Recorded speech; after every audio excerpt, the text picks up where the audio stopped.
So what's good with the Trillionaires, man? And we're jumping off the porch with Dirty Glove Bastard. Yeah. Whoa, I ain't wanna do it, this shit about the principle. They love when I'm swinging my chain and my signature. Ain't with the media, be for subliminal. All right, so we got my boys, the Trillionaires, jumping off the porch with us today. Yes, sir. Yeah. Welcome, guys. I appreciate you having us, Hayes. Like I said, man, been a long time coming, bro. Yes, Been a sir, long time man. coming. Feels good to be here. Man, like long time coming, man. So I'm happy you guys pulled up. Hell yeah, man. You know, for folks that are not familiar with the Trillionaires, just go ahead and introduce you guys individually, so everyone knows who's who up there. Yeah, man. So I'm Tape Taylor. I'm in the producer group, the Trillionaires. I was born in Northern Virginia, and I've been playing music pretty much my whole life.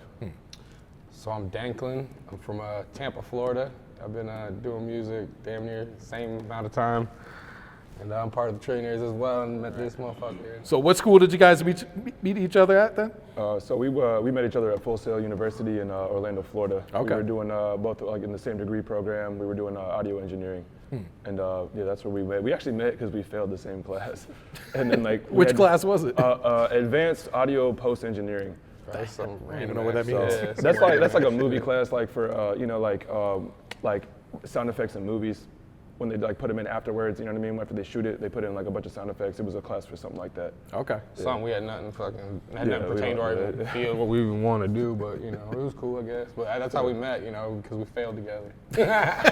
And yeah, we had to retake the class inevitably. So it was like, oh yeah, we're like, okay, we know what we're doing, kinda. And so I guess 2 negatives equals a positive, and it went crazy. So we killed that project. I ain't gonna lie. Y'all passed the second time then? Oh yeah, we had to. We had no choice. Yeah. We have no choice, for real, for real. So where do you guys go from there? Do you guys form the group right then and there? Does he go back to Virginia? Do you go back to Tampa? Like what happens? No, so like after that, I was actually previously like had some previous engagements with a group, and I was in this. I was touring around with this rock band. And I was like, we were going all over the U.S. One thing I want to say about that is like, bro, when I was touring around the U.S., man, it was like seeing all that, like just waking up in different cities every night. It kind of made me like think that like feel that the U.S. really isn't as big as I thought it was. Like when you see it on a map, it's like you just kind of like, you know, you get to Colorado in like 13 hours from like, you know, Texas or whatever, and it's just like, damn, okay, I thought you were just supposed to fly there, but no, like you just show up. But anyway, that whole thing pretty much ended up falling apart, and when it was falling apart, I was like, oh man, like in the back of my mind, I always wanted to make like a production company, and I was like, I always had Danklin in the back of my mind, and I was like, bro, like yeah, let's just do this crap like right now, because this is how this is gonna work for us, you know, so. So what, you just call him up and tell him like, Yeah, that was so it? It was like at the time, like when we graduated, you know, he went and did his own thing, and I ended up just, you know, hitting it back in Tampa, you know, just back on the streets, back just messing with all the little rappers and stuff back in Tampa, and then I got mixed up with a girl out there, and ended up moving to Augusta. I was out like in Augusta, in some country ass town called Thompson, Georgia. I was out there. And he called me. I'm pretty sure he was in like Tokyo or something. He's like, bro. He was like, bro. I'm like, where are you right now? He's like, man, I'm like Tokyo. And he was like, yo. He's like, you still want to make that production group? And I was like, yeah. So like, literally that following week, like, bro, he just got on a plane and flew to Augusta, and that was kind of like the start of like the Trillionaires, man. That was around 2015. Yeah. Yeah, it was like 2015 in like Thompson, Augusta, and yeah, he was out there, and yeah, we were just started making beats and stuff like that out there. So eventually it was kind of funny because we had to save money. We ended up moving back to Tampa, and that's where we started like saving up money so we could move out to Atlanta. And we had already been out to Atlanta because like while we were like once we moved back to Tampa, like there was this legendary producer. His name's Big Fruit. He would hit us up and we'd just go there. And he owned Family Ties Entertainment at the time.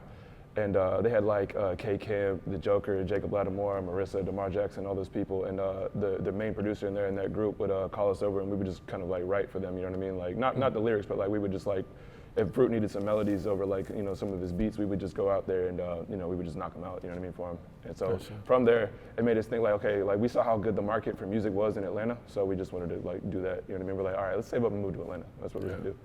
So yeah. So come 2016, you know, we came out here and hit it running. And were you guys already calling yourselves the Trillionaires, or at what point? No, we were running through a few names. We had a What's some couple of the names. other names? I think it was like no. We had a couple names that we had. First was the EQs. We were like, we want to do the EQs, and then we're like, nah. And then it was like, how about Ivy League? Ivy League was the kinda Ivy League. tough, yeah. And then it was like, nah. And then it was like the Trillionaires. What do you think about that? We're like, all right. Yeah, it kind of stuck. Like I said, I already knew, like, whatever first placement we get, like, we're going to kind of roll with that name. And I kind of was the one that it stuck under, and we've kind of, since 2016, for real, we've been kind of hitting it with it. Yeah. So what was that first placement you guys got under the Trillionaires then? Okay, like big the one? first big one that we had. Okay, so that was on Meek Mill's Championships album. Okay, that's a huge one right there. Yeah, we did the song Almost Slipped, bro. That shit was crazy, man. And how that came about, I've been a guitar player my whole life, right? So, you know, like I was always, you know, making guitar loops and compositions and whatnot. And I had all these like loops and whatnot. And I was like, man, these are great. Like, you know, I need to send them out to somebody. So I get on Google one day. I get on fucking Google. And I'm like typing in like, okay, producers that are hot this year. And like the first one that popped up, one of the first people that popped up was this dude named Molly Raw. And I was like, all right, like I liked like the way he was. Like I recognized a lot of his music. So I was like, all right, I'm gonna hit this guy up real quick and see what he's talking about. So I get on Instagram and I DM him, and like the next day he hits me back and he sends me this message. He's like, only send through fire, like trying to say like don't waste my time kind of thing. And I'm like, all right, man, like okay, cool. That was kind of intimidating to me at first though, because it was like, and the reason it was intimidating was because at the time he was real deep into working with Lil Uzi. Okay. And like their whole vibe is completely different. Like it's like this intense, like melodic kind of like rage shit that was popping off at the time, you know. Mm-hmm. And my vibe is completely the opposite, bro. I'm just like, I'm real vibey and melodic, you know what I mean? So I just like, you know, whatever. So I sent him these loops, right? And I don't hear back from this motherfucker for 5 months. And so the whole time I was sitting there, like the whole time I'm like, oh man, Taylor, what are you thinking, bro? I was like, that shit was trash, right? Like, you know what I'm saying? I sent him. So he hits me back 5 months later, dude, and he's like, oh yeah, I'm gonna use all these. Like, these are dope. I'm like, oh, thank God. Anyway. 5 months? 5 months. What the hell was he doing with these 65 I don't know, but months? he's a hard guy to get in contact with, man. Shout out to Molly, bro. So anyway, 5 months later, he's like, yeah, I'm gonna use these, man. And so, like, I don't hear back for like another 3 months. I'm like, all right. One day I wake up in my bed and I get this text message and he's like, yo, we got one with Meek. And I'm like, my heart skipped a beat when I saw that, bro. I was like, oh shit. But I didn't know how real it was at the time, not because Molly ain't a real one, but because it was like, we were at the stage of producing where it was like, we had so much music with a lot of people, but we weren't getting placements. You know what I mean? It was like, we had music with everybody out here in Atlanta, but none of them dropped on any albums, you know what I mean? Right. And every producer goes to that stage, you know what I mean? So it was just like, you know, whatever. But, he's like, we got one with Meek, but I knew it was real when he hit me up like 3 days later and he was like, yeah, we need y'all's lawyer information like ASAP. And me and Dank did not have a lawyer at all, bro. And not any lawyer. Bro, we was winging it the whole time. We was like, yeah, we got you. Just give us a couple days. We're gonna contact our lawyer. Yeah, you mean go find a lawyer? Yeah, we was gonna find a lawyer. We made sure of that. But like, it was just like we wasn't gonna let them know. We wasn't gonna throw our cards out there. We was just like, yeah, we got it. Woo woo. Yeah, we got a lawyer. We'll have him contact you. You know what I'm saying? So keep in mind, this was a Friday night, okay, when this happened. So and it was out of office hours. But we had a friend who had a lawyer that he like referred us to. So we just sent this lawyer's information without their knowledge or anything like that, just to Molly and like, you know, all those people out there. And like, I'm like, oh shit, like, okay, like this person's gonna get to their office and be like, what the hell is this email that I'm getting? Like, you know what I mean? It was on Friday, right? So there's no office hours, like, you know, during the nighttime into the weekend. So Monday morning hits, I call up this motherfucker. I'm like, bro, yeah, I'm real sorry, but we used your name. Like, can you, like, yada yada, like, can you yeah, like, do this for us. And they were real cool about it. They were real cool about it. So they were like, oh yeah, it's no problem. Just like, you know, if I get any information, like, you know what I mean? If they send me something, I'll let y'all know. Anyway, so we had this freaking song, and like a week later, so while we were doing that, right, like through the grapevine, I heard that Meek did like 200 songs for championships, right? And they're only gonna pick like 19 of them, you know what I mean? So as the day goes on, we're like, oh man, like he probably did something hot today. Like, oh man, we're gonna get replaced. Like, oh God, hell, shit. Anyway, so like a week before the album drops, we get the contracts for this song, right? Mm-hmm. And it's not this. The song. The name of the song wasn't Almost Slipped originally, right? It had Almost in the title, but it wasn't Almost Slipped, right? So we fast forward. We signed these contracts. The day the album's supposed to drop. We we see the album like track listing drop. You know what I mean? And it was like our song wasn't on there. Oh, that And I was that like, so oh. heartbreaking. I was like, That was so oh. heartbreaking. Bro, I took every single pillow in the house and I made a cocoon on my bed. And I just sat in that thing for like 3 hours. And I'm like, oh God, like I was hyping this thing up. Oh gosh, it's not gonna happen. Anyway, like. So you were telling people like you got the placement. Yeah, I mean, I was, but I wasn't like, because we didn't know. Yeah, it was really more one of them things. Like we knew, like we had something going on because they were like blowing us up, like hitting us up hardcore about this, like contracts and everything. Yeah. So we knew like he was gearing up for something because we knew like, I'm pretty sure it was Vogue at the time. Vogue had like the exclusive like interview with Meek coming out of prison. So it was like, we knew there's a lot of hype behind something about to drop. And we were putting 2 and 2 together. All right, we were like, the song's gonna be on this debut project of him coming out of prison. So we were like, it's definitely on this. So, and then like I said, when we got the contracts, the original song title wasn't Almost Slipped. And when the album track listing, the official track listing came out, we were just like, damn, what the fuck? Like, where'd the song go? And then sure enough, like, you know, Well, hold on. So hold on. So like when we saw the album track list and drop, we saw Almost Slipped and it had Almost in the title. And like on some Hail Mary kind of like pass kind of shit, I was like, maybe that's us, but I don't know. Like shit, probably that's not the song we signed a contract for. So I'm like, Anyway, so yeah, like 3 hours goes by and I'm sitting in my cocoon. He knocks on my door. He's like, boom, boom, boom, boom. He's like, bro, check the email. It's like, it's fucking Atlantic Records. They're in the email. They're like, hey, I hope this email finds you well. Congratulations, y'all made this album. Like, da, da, da. And I'm like, they like, needed our publishing info and like bank account stuff. So I was like, all right, we sent it off to them. But I was like, well, what was the name of the song? And then like they sent me back this email and they were like, oh yeah, congratulations again, y'all made the song. And I was like, no, like I sent back another one, all caps. I was like, what was the name of the song? And they're like, oh, sorry, it was Almost Slipped. And I was reading this out loud. As soon as I said Almost Slipped, bro, fucking Frank grabs me, bro, fucking like tossing me over his shoulder like it's some sort of like fireman carry, you know what I'm saying? Like he was Shrek, and we're like, he's like has me on his shoulder like dancing around like yeah, and I'm like flopping around like yeah, like just going crazy. And cause it was like in like 4 hours, we were about to drop on like the biggest album of the year, you know what I'm saying? And we came from like nothing, you know what I'm saying? Like prior, we had no placements, nothing like that, you know what I mean? The album drops, right? Almost Slipped, that was us. Oh yeah, by the way, when I was talking about the contract shit, it was like, I talked to my lawyer, they said like all the like song names are tenable, so you know what I mean, or tentative or something like that. And they were like, you signed a contract for the recording, not the name, you know what I mean? Yeah. So it's cool. So anyway, the album drops, bro. We start partying, bro. It's crazy. It's absolutely Did you guys insane. hear the song before the album came out? Yeah, we did. He had it in a post on his Instagram. Oh, really? So that was the first time you guys heard tiny it. It was like a clip of it, but we didn't. They never sent us the record to listen to it. It was always like through the grapevine. Like we would see like a post or something get leaked, and that's where we're like, okay. And he'd be like, yeah. He's like, that's the post. I'm like, damn, all right. So what do you guys think of the record when you finally hear it in full on the album? Bro, it was insane. It was absolutely insane. And like we like immediately when that shit started, like when it dropped, we just went crazy. And it was like we partied for like a whole week, right? A whole fucking week. But by the end of that week, bro, we looked at like the album sales. Bro, he did like 230,000 like, you know, like in sales, like raw album sales like that first week. So we were just like beside ourselves, right?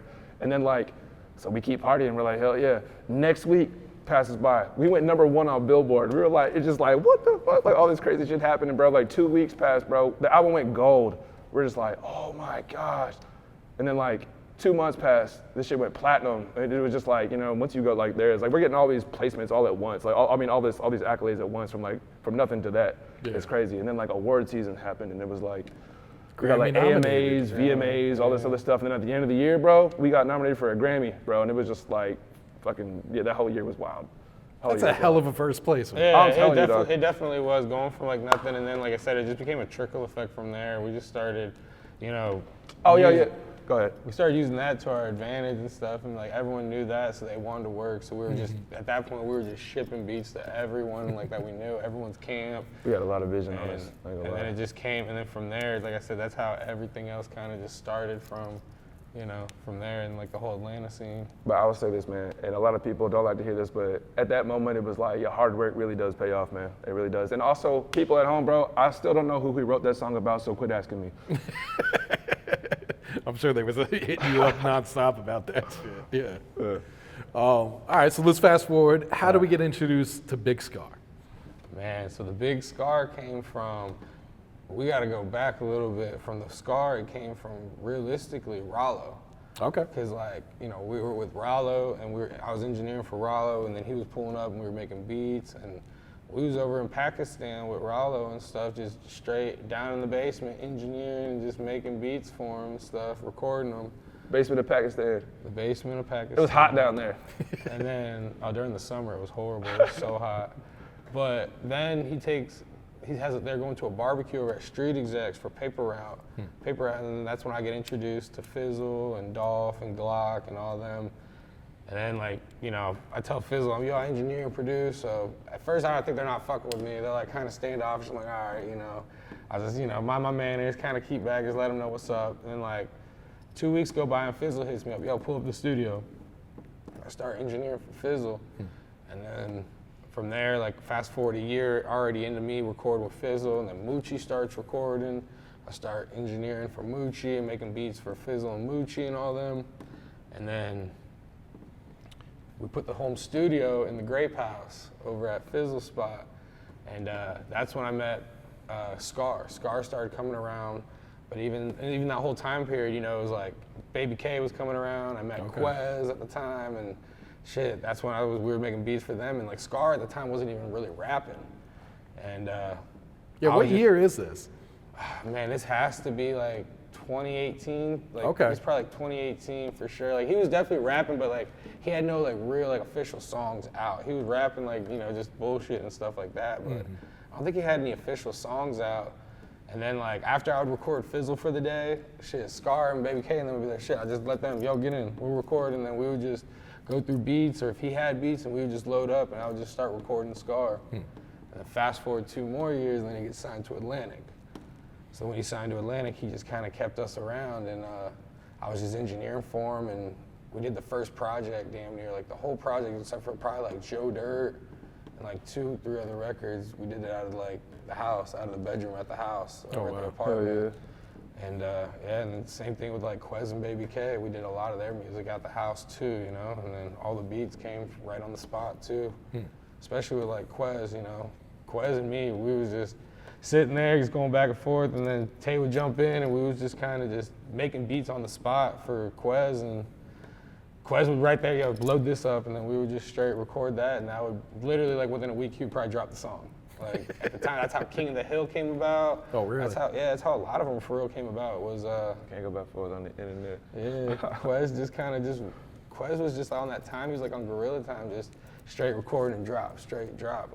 Quez was on it, So yeah, that's how I got in with the whole mix of just all the double R and all that was straight through Paper Route and stuff like that. Recording Fizzle and Moochie and all them. Yeah. Yeah, so let's go back. What's your first thoughts when you meet Scarr and he starts rapping and you're recording him? Did you see the potential then? Or, because like you said, he was kind of brand new at this shit. I think at the time, we all knew that it was unique, you know what I'm saying? But they all had that, all of them from Memphis kind of have that, that sound, because they're but Scarr just has such a unique voice. If you listen to his tonality, the way he just came on beats, he was unique. So I think we knew something was gonna happen, but I think no one knew really what was gonna happen at the time. So what's your reaction when you learn he signs to Atlantic, he signed to 1017? Shoot, that was just mind blowing because at the time, You only had 2 or 3 songs out, right? yeah, but that's not even the crazy part. The part when he's getting signed, he's in the hospital. Oh, really? Yeah, he was out. He was when he got shot. Okay. That was the time he got shot. And Gucci's trying to sign him, and I remember Scarr wasn't even healed, and Scarr left the hospital to go sign these this paperwork. Scarr was really about that shit. Yeah. So it was just a crazy time period for sure. Yeah. Especially at the time, him getting shot. Bro, I don't think we were even thinking about signing no paperwork at the time. Oh, wow. I think that's actually how he got his name too, because he has this big ass scar going up his midsection. Yeah. So Taylor, what's your thoughts of Scarr when you first started hearing his music then? Honestly, bro, I started listening to him, and honestly, I had a lot of confidence in him because I was there's not a single beat that this dude can't walk down. He has this super this raw energy behind his stuff, and yeah, hearing him, it was just, it was great, you know, like, I felt like he fit in completely, like, with where he was at, like, especially with Atlantic, bro, like, yeah, like, they needed him, you know, like, yeah, they really needed some real deal, like, you know, a real motherfucker in there, so, yeah, like, that was, yeah. So what was it like putting together that first album then? And the first one, like, that was just fun altogether. Like, it was just like it was fun. That's all I can say. It was just really fun putting the first one together for sure. Yeah, it was just all of us, you know, like I said, like even like when we did the docu-series, like that was like that was like at the peak, because Scarr was, you know. Yeah, you couldn't miss at that point. Yeah, like you couldn't miss. Like that was all. Because fans were demanding that album too. Like they was waiting for it, like for sure. Like I remember, and even then, like I said, when Big Grim Reaper dropped, he already had records already stashed in the vault. So really, I think the hardest part was picking the records for the project, because we had so many hard records at the time. Like Scarr was just like killing it at the time. Like when that first project dropped, yeah, Scarr had a lot of shit going. Yeah. And what was it like working in the studio with him? Was he mostly just punching in? Was he writing or? Nah, it was all on the spot. Yeah. It was all on the spot, but it was always fun. Like I said, because we always had, because like I said, it was always like a family kind of like situation. Because like, you know, it'd be Baby K, Quez, you know, him obviously. He'd have his little brother there, Baby Reese and stuff. So it was just like, it was always fun. You know what I'm saying? So we was always just partying. You know what I'm saying? Sometimes there'd be occasions me and him would be eating chocolate bars, you know what I'm saying? Little shrooms here and there, and just hitting it and just seeing what we can make, you know? Yeah. We've had a couple good nights like that too, but it was always just a good time, man. It was very lax, and he was just going. He never wrote. Like I've never seen Scarr write. He just, like I said, he would literally, when he heard the beat and he'd say load it up, he would just go in there and just start walking it down. Yeah. And he had like this thing about him with it. Did you guys have any placements on that first album? I can't remember. Yeah. That was our second big one. It was it was called Pay Me. Okay, yeah, that's right. Yeah, Pay Me on that. That was our second like big accolade too, because that eventually like the album went gold. Yeah. So we got plaques for that too. Amazing. Yeah. Unfortunately, that went gold after he had passed. Yeah, like, how bittersweet was that you know, he wasn't there. He wasn't here to see that one, for sure. Just like, you know, with the last project, you know, him not being here for it. So, you know, it definitely was bittersweet for sure. Yeah. And how much of a shock was it when you guys learned that he had passed away too? I couldn't believe it at first. It was actually one of my people hit me up and was like, "Yo, Big Scarr passed away," and I was like, "What?" Like I was just on Instagram and I was like, "Yo, let me like contact these people real quick. Is this for real?" And then sure enough, it was, man. It was just, like I couldn't believe it at first. Like, yeah, it was crazy because I was in Florida at the time, because it was right around the Christmas time. I remember that, and man, I remember we all had like a conference call and we were all talking about like what we're gonna do for the first of the year and how we were getting ready for, I think it was the project before, like the project that would have been Secret Weapon or whatever, like that was the one that we were kind of like talking about getting ready for, and like we had a bunch of like features lined up, and we were gonna like really kind of like put things in motion at the beginning of January. And I remember it was right before Christmas, and same thing, like I didn't even hear through the camp or nothing. I heard through like social media, and like I just remember like I left my phone in the room charging, and I came back to like grab it, and I just had like 35 messages from random people and like social media like posts getting sent to me, and I was like, nah, there ain't no way it's true. So then I started calling the camp, and sure enough, yeah, like it was just a shitty way to like, you know, to start the holiday, so it was definitely fucked up. Yeah. And how long after his passing does, you know, you guys start working on the Secret Weapon then? Or was that already a project that was Secret done? Weapon was already out at the time when he passed. Like it was like, I want to say, yeah, that was like something that they already had in motion. Okay. But like I think like right after the funeral in January, like February, I get contacted from his A&R Joy. And she's like, yo, I want to bring you. Shout out to Joy. Yeah, shout out to Joy. But, you know, she's like, yo, I'm going to put like his final project together for him and the family.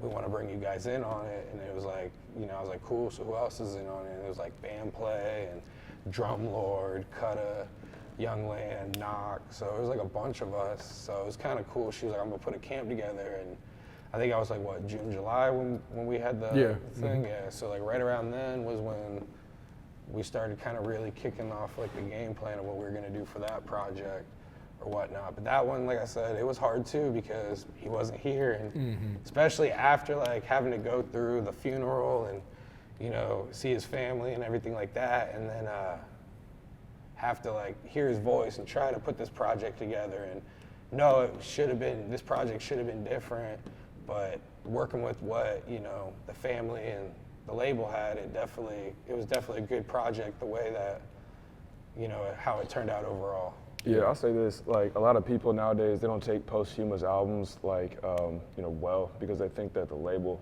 is just trying to like, you know, squeeze money out of this person before they're dead. It wasn't like that for this project at all. It was a complete family affair.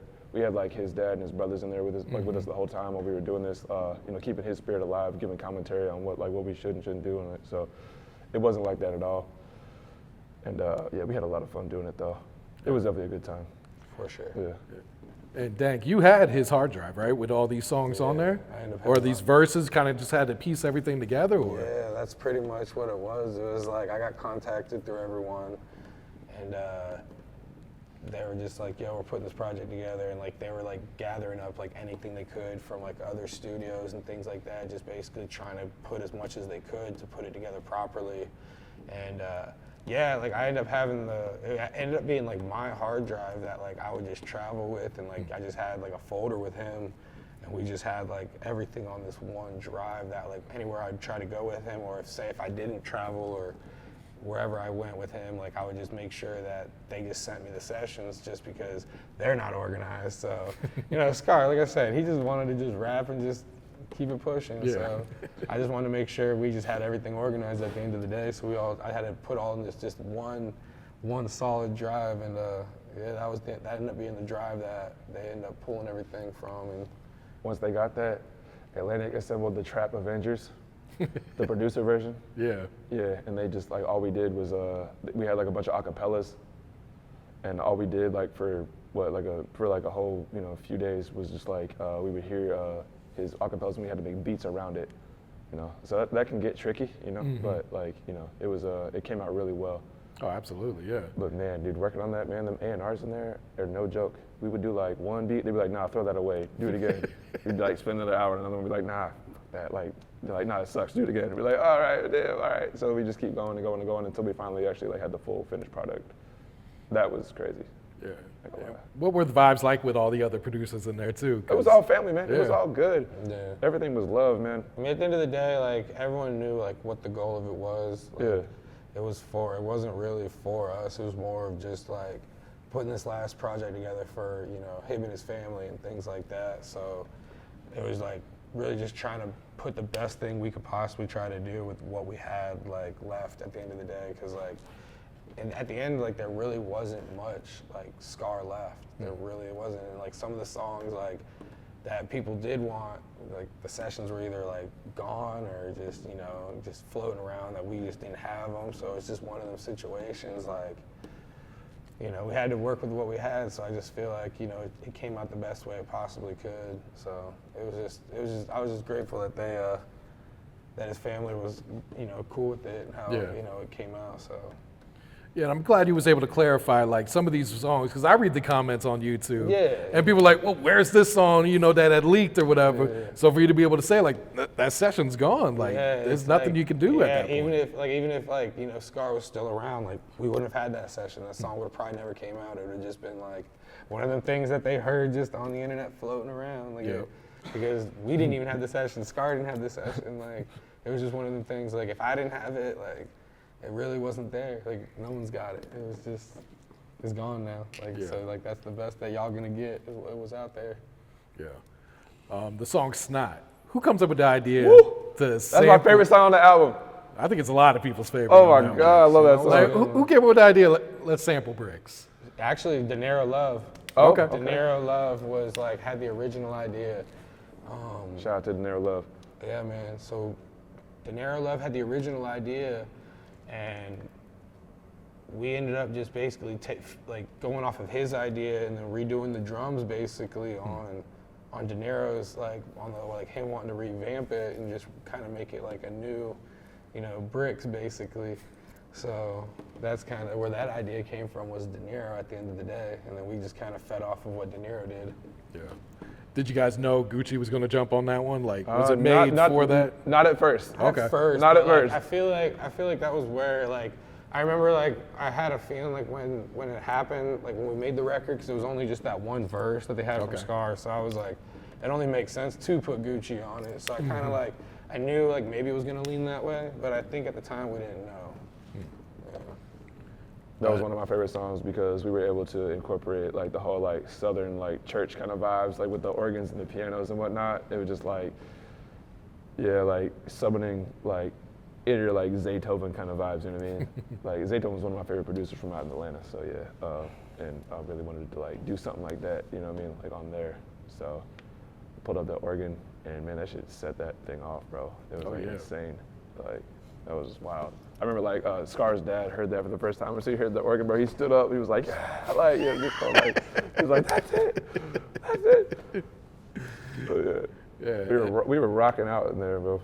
That shit was crazy. No, I was there, man. That shit was, because I remember when you guys were playing that shit, I don't know if you guys were cooking it up at that time, where I was like, man. Bro, we made it that I kept telling everyone, like, man, they sampling bricks. Like, this is going to be a classic right here. Yeah, of course, man, you got to pay homage, you know what I'm saying, to the legends, you know, for sure, at some point. So yeah. I think it definitely came out good. Yeah. For sure. So what's the chemistry like when you guys are creating together then? Like, just you two? So usually how this goes, I'll make like the chords, the melodies, and like the composition. He does the drums, the bass, and the arrangement, you know what I mean? So that's usually how that goes. Okay. So like, you know, I'll come in through with an idea and like he'll be like, all right, bet, like let's get to it, you know what I mean? Like he'll make like drums around it, you know what I mean? So It's usually just a back and forth, like, you know. yeah, like, and if he has something, you know what I mean? Like he'll send it over to me and I'll, you know, do what I do to it. We can both of us can do anything, you know what I mean? But we both specialize in two separate areas, and I think that's why we come together like so well. So yeah. Do you play any other instruments? Yeah, I play them all. You play them all? Yeah, not every Xylophone? single one. Like, No, not them all. Don't say everything. I'll say this. I play like all the rhythm section instruments. So it's like I play like drums, guitar, bass. I already said drums, and I can also play the keys as well. So yeah. Okay. Yeah, piano. I feel like a lot of producers like that. A Yeah. lot of producers are just, you know, push and play. Yeah. That's That's it's different, bro. We're different. Nah, for sure. All of our stuff is original too, man. It's crazy. We No, just that's think alright. this crap up and then we just send it out and people love it. So How often are you guys cooking up right now? Is it every day or? whenever. I mean, not every single day, but like you know, like when something comes our way, we knock it out. So I'll say that. Yeah. Okay.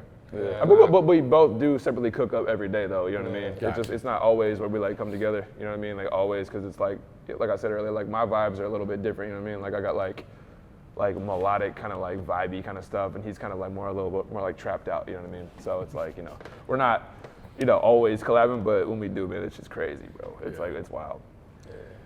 Dank, how do you engineer for some of these artists, man? Because some of these artists, they fresh into this rap shit too, man. I mean, it takes a lot of patience, I'll tell you that. It takes a lot of patience, but some of them kind of go in there and like, they'll knock it out. Like for instance, like Baby K. Baby K, like he 9 times out of 10 he has the song already done. Like he'll have lyrics written and not even have a beat, and like he'll just have a whole like notes in his phone just of lyrics, and he just won't even. He'll just go through beats and like he'll be like play some beats and I'll play beat, and if he hears something he likes, he'll try to match it to the lyrics to the beat, and that's how a lot of some of the records that me and like Baby K have done have just kind of came from. Is just him like already having them, like, so he'll go in there and knock it out. And he's kind of one of them ones, like he's not just sitting there going back and back on one line. He's more of, if he is going back on one line, he's going back on it because like he's like hears a tone that maybe I don't hear, or something that he like wants, how he wants to say it or something. So he'll sit there and like try to like just make it as good as he can. That is like where you gotta have some patience. And then you have some of these artists that, like you say, are fresh into this, that just want to rap, and it's like they don't know how to rap. Yeah, they really don't. But the thing is, it kind of works now. Like if you've noticed, like a lot of these like offbeat rappers, they've made it to where it sounds good, or it became this kind of like unique style. Detroit. Like, no, like, not even, well, yeah, you could say some Detroit, but man, like, I feel like there's a lot of Detroit rappers that are just killing it. Like, Baby Tron's, like, really absolutely. just snapping on things right now, you know? So, it's like, even though he's got, like, his own, like, unique, I feel like he's kind of just brought his own, you know, flavor to, like, the whole Detroit scene for sure. But, no, like, at the end of the day, like, you know, even if they are offbeat or not, like, over time, like, working with them, you get to see, like, the development.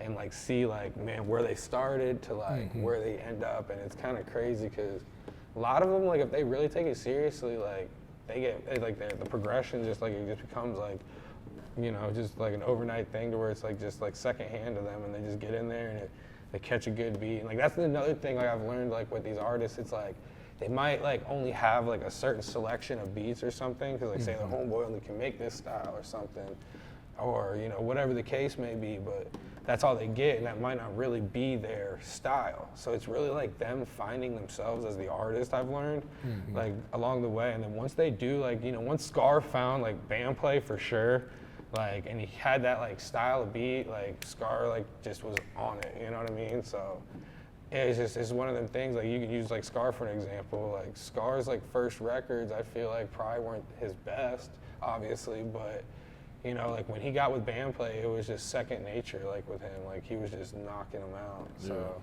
like I guess that's how you like. That's the best thing is just really patience with these artists, for real. And are you very hands-on with the artists too when you're recording them? Oh yeah, for sure. Like, well, it depends. It really depends on like the relationship I have with them. Like, cause you know, like I said, a lot of them like they're kind of standoffish at first until like I start like being with them, like, you know, for a couple months, or like they have me like in rotation with them. So once I'm like with them and like we both get comfortable around each other, then I'll speak up and be like, yo, this shit sucks, do it again. Or, you know what I'm saying? I'll be more hands-on with it. But at first, like it's like I'm not like that just because I'm not gonna overstep with you, even though like I want to, but it's not like I don't want like them to feel disrespected, especially like I already feel like they're kind of feeling vulnerable doing this in front of someone they don't even know. So, you know, it's one of the things I try to like just give and take. If like I feel like it's really about reading the room too. You know what I mean? So yeah, if once I get comfortable with them and I'm with them, like with Fizzle and stuff, like bro, like we go back and forth, like it was like a family, like we were like a brother relationship, butting heads 24/7. But you know, at the end of the day, like we were getting the work done, like for real, like you know, no matter how much we butt heads, like you know, we was still knocking projects out for sure. Yeah. So. Yeah, it's just finding that balance, I guess. Yeah, it's just finding the balance, and then, like I said, once you get comfortable with them, it's, you know, it's second nature, and you have no problem just talking to them any other way, you know. So, like I said, it comes with the time. I dig it, man. Any placements you guys can reveal that are on the way? I don't know, man. But there are some on the way. I'll say that. I guess some in the vault. We got the Hunxho Fast Money Ant record. You know, Okay. I know that one for sure. Like we could talk about because that one's paperwork's done, all that's solidified. So the Hunxho one for sure, and then you know we do like country rap and stuff like that. I meant too, to ask you so, that. yeah. Like, Yeah. how the hell did that happen? Man, I honestly, I don't know how it happened, but I know that like after Big Scarr's first album dropped, like we started switching gears, and we were like, all right, like let's dabble into like this country rap shit. So like, we would just I would start making like these backwoods country like guitar like you know like compositions in my room, and then Dink would take them and like put like trap beats, so like just some sort of crazy drums over top of it, and that shit was like just popping. Yeah. And so like we would start sending them out, and our first one with that was this artist. His name's Dusty Leigh. He's really dope, man. Y'all go check him out, man. He's dope.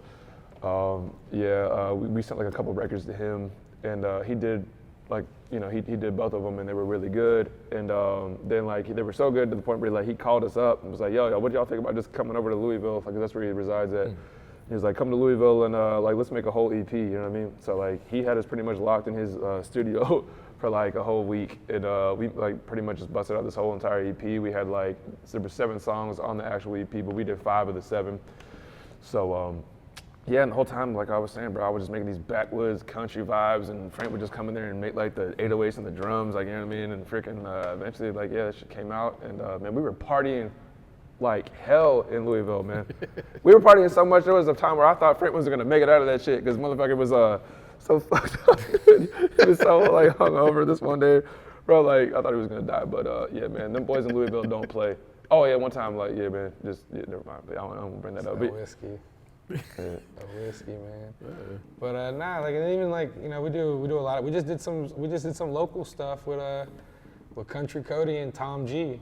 Oh really? So Tom G just previewed it the other day, and yeah, him and Country Cody got this record that we just produced, and yeah, I know we're gonna be locking in with Tom G a little more, do a little hometown little stuff, because I know he's working on that little country rap project. So we're gonna lock in with him on some stuff, and yeah, we still, you know, we got some stuff coming with Dusty and Country Cody. So that was just like a thing we were just trying out, because it was like, man, why not? Like you play guitar, so it's like, why can't we try some country stuff and put some trap drums to it? And, Yeah. you know, we had the outreach to some of these folks, so it was just like, let's see what they want to do, and you know, we kind of just stuck with that too, along with the, you know, all the other stuff we do as well. So I feel it's just, you know, why not just try to do all the lanes if you can, you know? So I'm not gonna just do, you know, rap music or whatnot. So it's like if I can do a little bit of this and a little bit of that, why not? You know?